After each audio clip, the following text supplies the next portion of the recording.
Was Nazism left-wing or right-wing? Well, believe it or not, this question gets asked around a lot, and there are several creators that provided answers. Well, the thing is that today's answer will be grounded on history and political science. But before we do that, let's talk about the question proper.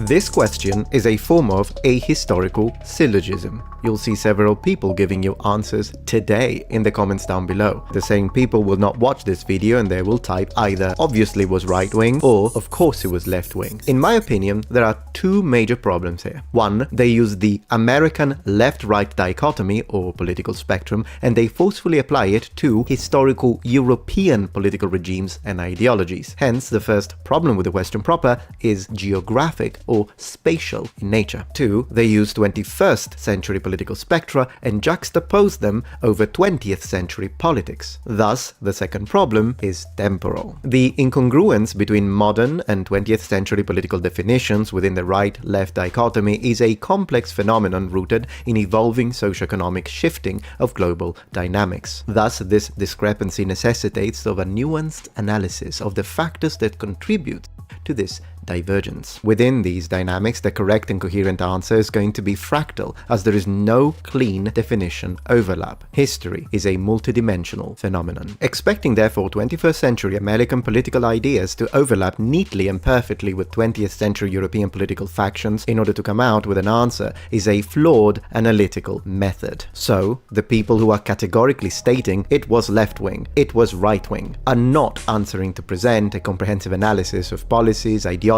historical actions, military interventions, economic, religious and social positions pushed by said regimes. They are just insulting the other side. They are free to do it, of course, but just so we are clear about what those answers are. Make no mistake, Nazi is a slur, and so people want to use it to identify and describe their political opponents. That is why, I would argue, it works as a conduit to the detriment of your political opposition when it comes to mass and public opinion. In this framework, fascism and Hitler currently have negative valence, they are derogatory, and with that established, the following coarsely represents the train of thought leading to this usage. Nazi bad. We all agree with that? Okay. You Nazi. You bad. It's a simple process, really. Clearly it doesn't require any deep empirical analysis grounded on historical political science, which is one of the reasons why the media uses the word constantly. Yeah, who would have thought the media's full of shit? You see, once you take that leap, your historical vision will be irreversibly tainted. The question is flawed to begin with because its basis, namely the expectations and the prism of evaluation, are not in alignment. And on top of that, this has rendered the traditional unidimensional political spectrum increasingly inadequate for capturing the complexity of 20th century political parties. And all of this reflects the ongoing evolution of political taxonomy. So, what do we do now? Well, to answer this correctly, first, we need to ensure objectivity to our analysis. Focus on attitudes towards private property, individual freedom, and wealth redistribution patterns. If needed, even implementing a mathematical apparatus. Also, we should explore and take into consideration the political allegiances that occurred historically and the sort of opposition to the regime in question, the Nazis. So let's do that. Welcome to our comprehensive qualitative analysis. Some people will use nomenclature as a gotcha moment to place the Nazis within the political spectrum. In other words, Nazism stands for National Socialism, so they were socialists, hence left-wing. Now, nomenclature alone cannot be used as the basis for classification. It's too shallow and unscientific as a parameter. This is regardless of whether you think they were left-wing or right-wing. Let me prove it to you. If the name of any given party is the basis of the argument of where they stand within the left-right dichotomy, then is the Communist Party in China Republican in the American sense? I mean, it's the People's Republic of China. Similarly, is the Democratic People's Republic of Korea, aka North Korea, really democratic? Yeah, didn't think so. And if you really want to break your brain, I made a video not too long ago talking about ancient democracies, such as, for example, Greek democracy, which was a form of pure democracy, and then I compared it to modern democracies and to see what they differed and what areas they had in common. Well, in the comment section of that video, as it happens, my American viewers began a flame war whereby you had people saying, no, America is a democracy, and other people saying, no, America is a constitutional republic. Right. Well, do you know what Italy is? Well, after the referendum of the 2nd of June 1946, Italy abolished monarchy and became officially, wait for it, una repubblica democratica, that translates as a democratic republic. Yeah, welcome to Europe. You think that's confusing? Well, in the United States, simple liberalism often means social liberalism, and a liberal is a left-winger. But in Europe, simple liberalism often means classical liberalism, which can be a center-right position, particularly for those right-wing populist movements that embrace economic policies which in America will be associated with the left, while at the same time promoting cultural and social conservatism. And on that note, since we're talking about what a party named itself, do you want to know what Hitler said when it comes to left or right? Well, Hitler denied that Nazism was either left-wing or right-wing. Instead, he officially portrayed Nazism as a, open quotes, syncretic movement. Yeah, let's ditch the whole name argument, shall we? So what do I propose as an alternative? Well, personally, I think that the best way to define Nazism is a totalitarian dictatorship. That's going to be our basic core definition to identify what we are talking about, instead of using the American left-right spectrum. Then, after having established firmly what Nazism is, we can then look at the policies one by one and decide from an American contemporary perspective which of these lean right and which lean left, based on their salience. Alright, that sounds good on paper, but let's try if it works. What defines totalitarianism? Centralized authority, strength in the military, militarism with resources directed to domestic population, authoritarianism and dictatorial rule, repression of freedom of speech and freedom of the press, systematic elimination of political opposition by violence, expansionistic foreign policies, and conquest through military might. Already note that all three historical totalitarian regimes of the 20th century fit very neatly within this box: German Nazism, Italian fascism, and Soviet communism. In other words, when we examine the practical manifestations of these 20th century regimes, striking similarities emerge. For instance, the lack of individualism and individual freedom. Benito Mussolini himself publicly stated that fascism is anti-individualistic and accepts the individual only in as far as the interests coincide with those of the state. Well, yeah, but then again, communism, fascism, and Nazism might be considered quite different when it comes to their core ideologies. So Metatron, are you really sure that they would fit each and every single one of these? Okay, let me prove it to you. Number one, centralized authority. Absolutely, all three. Strength in the military. Do I even need to comment that? Militarism with resources directed to domestic population. Well, in the case of the Nazi, of course, that meant the Jews, and it meant gypsies and every single person that opposed the Nazi regime. But when it comes to Stalin, well, he murdered more of his own people than he did of his foreign enemies. Just putting it out there. Authoritarianism and dictatorial rule, repression of freedom of speech. But what about the freedom of speech part? And are we sure? Well, let me prove it to you. Let's do a little thought exercise. You are in 1940s Germany. You disagree with Adolf Hitler's opinions, so you go to Berlin, and in front of the whatever government building that they have there, you say, Hitler was an idiot. Yeah. Do you think you're gonna survive that? And into the concentration camps you go. But what about Italian fascism? Well, you go to Rome and you state right in the main plaza, Benito Mussolini was an absolute moron. And there you go, dead in the prison. Well, you probably die before you even reach the prison, but if you do reach the prison, you'll die in there. And once again, let's teleport you to Soviet Russia. You are in front of the Kremlin and you say, Stalin, who is a monster. Gulag, immediate, no freedom of speech. In fact, freedom of speech is the first thing that goes when it comes to totalitarianism. I might make a dedicated video to that. If you appreciate my content so far and wish to help ensure my ability to continue to tell it how it is, regardless of any possible backlash, please support this channel on Patreon. Any support helps me and my team of academics keep the channel strong and gives us the means to fight back against the political rewriting of history. Stand with us, form the wall, defend the truth. So what this tells us is that these are not necessarily unique features of the right or the left, but they manifest as common ground on the extremes of said spectrum. It's the horseshoe effect. Extremes touch, even if, ideologically, when compared with communism, fascism is indeed right-wing. You have authoritarian control. Both Hitler and Stalin established it. It was absolute, centralized power. Propaganda and information control. I mean, the Nazis were quite famous for burning books, and a lot of those books were in fact communist books and socialist books, by the way. Terror and repression. And yes, mass executions were common on all of these regimes.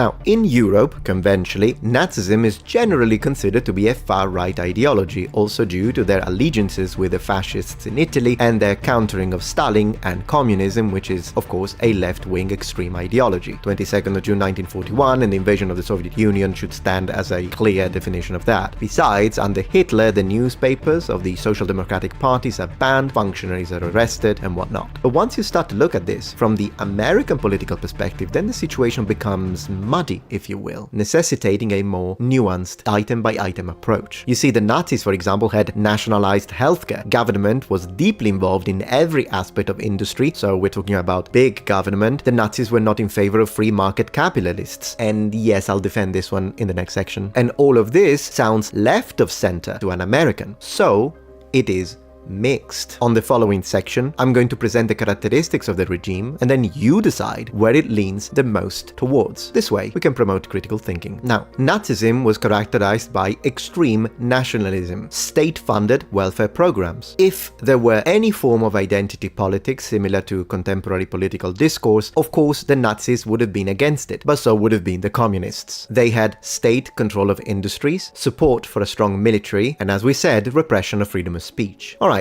now let's jump into the economic policies.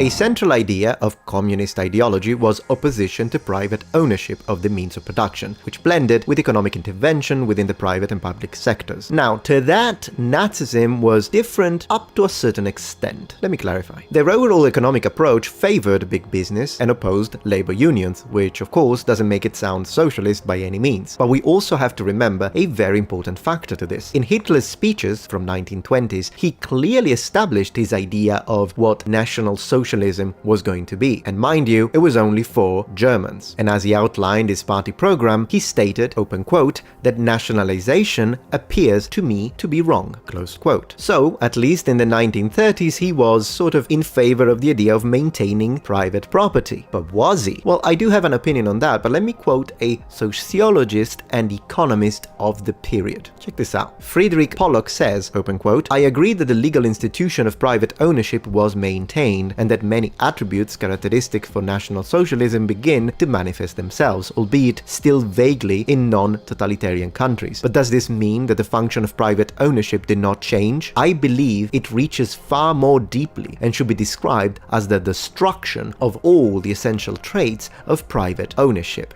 And I would like to underline that this specific economist saying that the private ownership actually wasn't a thing is left-wing. He was a left-wing economist. Moreover, in 1934, Hitler clearly established the fact that to him, wealth was for the national social state, not for the individual. And yes, the individual could enjoy some of that wealth, but it's thanks to the state. And in 1942, when he was in power, he stated, open quotes, the land was national property, and in the end, it's only given to the individual as a loan. Does that sound like private property to you? There is more to it. In 1937, Hitler had already established the fact that he would demand private industries to produce something that the state defined as being necessary. And they had two options. They either do it, which is great, or they don't, in which case the state will take control of that specific industry sector. It's not big government, that's massive government. Alright, but if that's the case, if this is what Hitler believed, and by the way, this is confirmed by SS letters even all the way up to 1944 that was exactly his position, and we can see in the way he acted. But if that was the case, then why did he not say private property is abolished? I mean, the Soviets did it. Why did he say, no, private property is still a thing? Well, he said that because it doesn't matter what you say. It doesn't matter that legally there was still a definition for private property as long as what he gets is what he gets. And besides, of course, he understood that in a moment of war, you can't fight outside and also fight inside with the private sector. So he made the statement, private property stays, but then they control all of it, including demand, production, means of production, prices, everything. The government tells you what to produce, who to buy from, and what prices you sell. In other words, at least from an economic standpoint, in the discussion of private property, this was socialism disguised as capitalism. Now, of course, when you compare it to the Soviet Union that had a complete centrally planned economy, this doesn't sound as extreme, but then again, the Soviets had a main goal, which was to increase the military power of the state. Sounds familiar? Alright, now I would like to dedicate a small section to race, because of course this was not only a connection, so race and racism was a connection to, I want to say, Nazi ideology, but it was also a congenital element within the system. And another thing that the Nazis did was to put the blame of many of society's problems, particularly of the Germans, to immigration. Moreover, apart from the Holocaust, there was clearly a sort of differential treatment under the law, based on your racial affiliation. Now, this is of course real.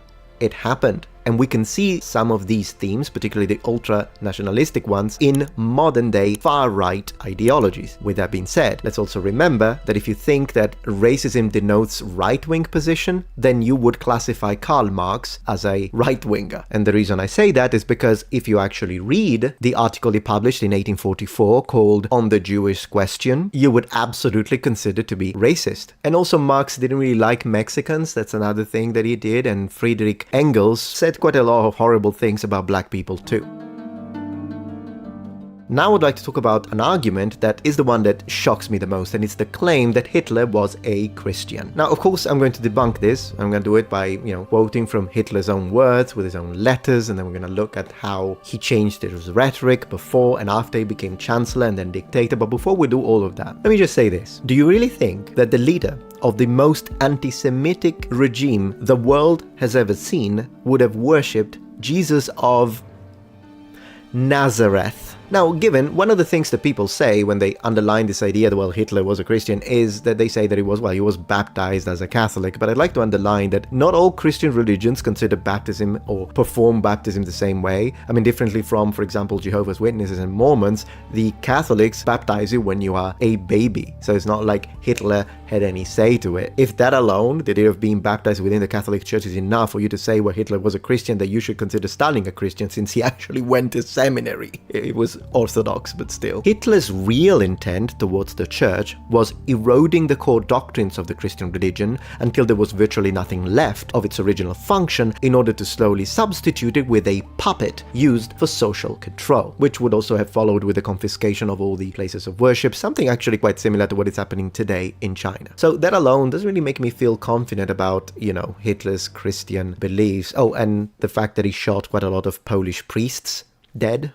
There is that. You see, during the beginning of his political career, Hitler publicly expressed favorable opinions towards traditional Christian ideas. That's true. But later he abandoned them. Most historians agree that he was adversarial towards organized Christianity. Oh, and he also criticized atheism, so he had a bone to pick with everyone. Now, if you examine some of his early talks, you'll see that he considered himself as a German Christian. He said, I'm not a Catholic, I'm a German Christian, and even a member of positive Christianity. Not member, but like a supporter of positive Christianity. But you see, positive Christianity is not even Christianity, as they rejected fundamental core doctrines of Christianity, such as the, divinity of Jesus. So yeah, not Christians. And when it comes to German Christians, it was a type of Protestant church or group that supported Nazi ideologies. That's why he said that. Thus, in Hitler's eyes, Hitler detested Christian ethics. He said it was fit for slaves. And in 1937, he publicly said that the Christian church or Christianity was ripe for destruction. And that doesn't sound like a Christian to me. So the idea that Hitler was a Christian is nonsense, and his ostentatious hatred towards Christianity wouldn't really work or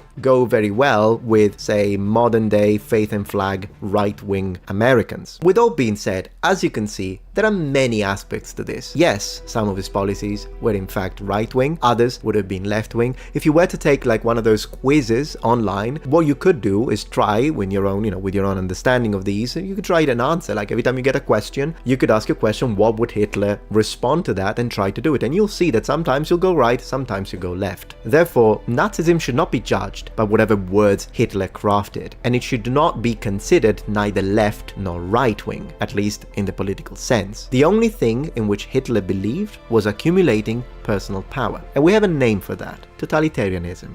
Thank you for watching.